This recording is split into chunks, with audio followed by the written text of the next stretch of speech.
Assalamualaikum warahmatullahi wabarakatuh.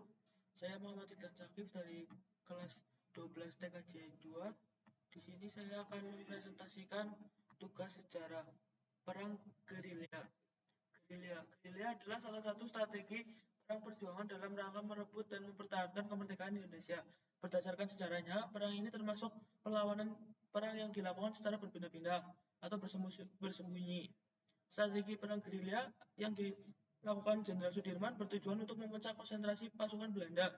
Kondisi tersebut ternyata efektif untuk membuat kawalan terlebih menyerang tersebut dilakukan secara tiba-tiba dan cepat. Teknik ini membuat TNI dan rakyat bersatu berhasil menguasai keadaan dan medan pertempuran. Puncak perlawanan rakyat Indonesia terjadi pada 1 Maret 1949 serentak di semua wilayah Indonesia dan berhasil memukul mundur Belanda. Strategi perang gerilya oleh Jenderal Sudirman dalam perang. Rute perang di Kediri. Perang gerilya mulainya terjadi karena adanya agresi militer dua yang mana berupa peristiwa serangan militer dari pihak tentara Belanda kepada bangsa Indonesia di daerah Yogyakarta. Agresi militer dua itu terjadi pada 19 Desember 1948 yang bertujuan supaya status negara Indonesia merdeka dan hancur Belanda dapat menguasai ibu kota negara, yakni Yogyakarta.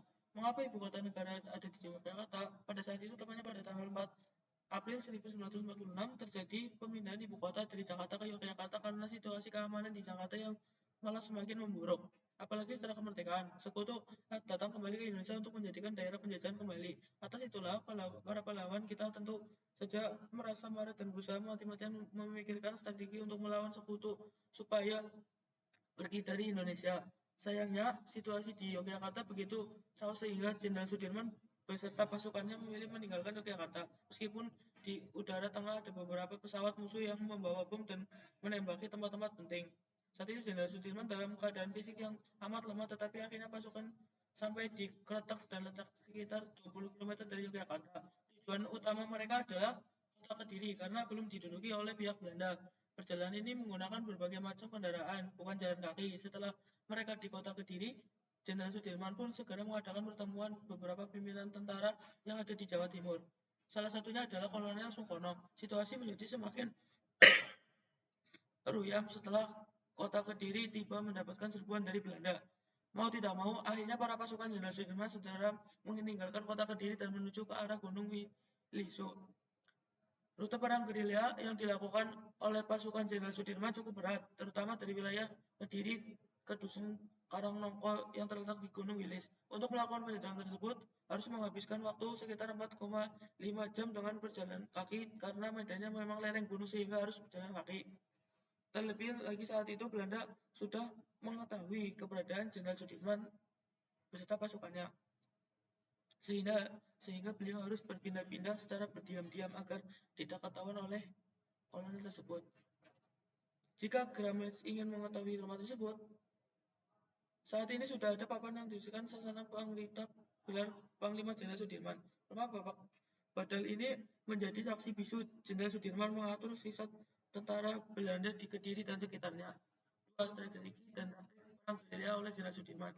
Seperti yang telah dijelaskan sebelumnya, perang gerilya ini memiliki strategi dan taktik dengan cara bersembunyi-sembunyi, tetapi dengan penuh kecepatan kelompok lebih kecil, sehingga hasilnya lebih fokus dan efektif. Tidak hanya itu saja, untuk mencapai kemenangan pada taktik ini, pasukan harus dapat menyamar dan dalam memahami topografi medan perang. Secara teori, perang gerilya dianggap sebagai strategi cerdik karena dapat merebut persenjataan musuh, padahal musuhnya hanya berupa kelompok kecil saja. Seiring berjalannya waktu, kelompok kecil itu tidak menerus berjumlah sedikit akan tetapi langsung berkembang menjadi tentara reguler. Jika sudah begitu, maka jumlahnya akan imbang dan berhadapan dengan musuh. Berhubung perang gerilya ini dilakukan secara berdiam-diam di mana saja, maka pangkalan menjadi hal utama pelaksanaan. Pangkalan ini biasanya harus terletak begitu diketahui tidak musuh. Tak jarang, para masyarakat pun turun membantu tentara Indonesia dalam perang gerilya ini. Bahkan saat pertama kali datang ke Kediri, pasukan Jenderal Sudirman singgah terlebih dahulu di rumah bergaya Belanda yang berada di Jalan MH Tamrin 57 Kediri. Kepemimpinan Jenderal Sudirman sebagai tokoh perang gerilya. Keberhasilan perang gerilya tidak bisa lepas dari peran pemimpinnya yaitu Jenderal Sudirman merupakan pejuang kemerdekaan yang sudah berjuang sejak menjadi anggota pembela tanah air atau PETA. Dalam jurnal strategi pertahanan bersama STA disebutkan bahwa Jenderal Sudirman merupakan pemimpin Kesatuan Tentara Keselamatan Rakyat atau TKR yang cerdas, cekap, tegas, dan bijak. Hal tersebut terbukti dengan suksesnya pengatur strategi menghadapi pertahanan sekutu Nica di Ambarawa. Dalam perang gerilya, Sudirman membuat strategi perang wilayah yang terorganisasikan komando bersembunyi-sembunyi berkat siasat yang dibuat. Yogyakarta akhirnya kembali dikuasai oleh Indonesia.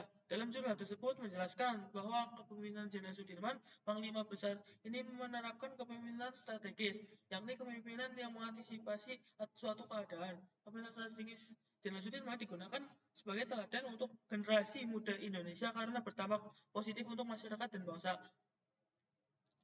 Dampak perang gerilya bagi kehidupan masyarakat. Perang gerilya ternyata memiliki dampak bagi kehidupan masyarakat berdasarkan penjelasan di jurnal penelitian ilmu sejarah.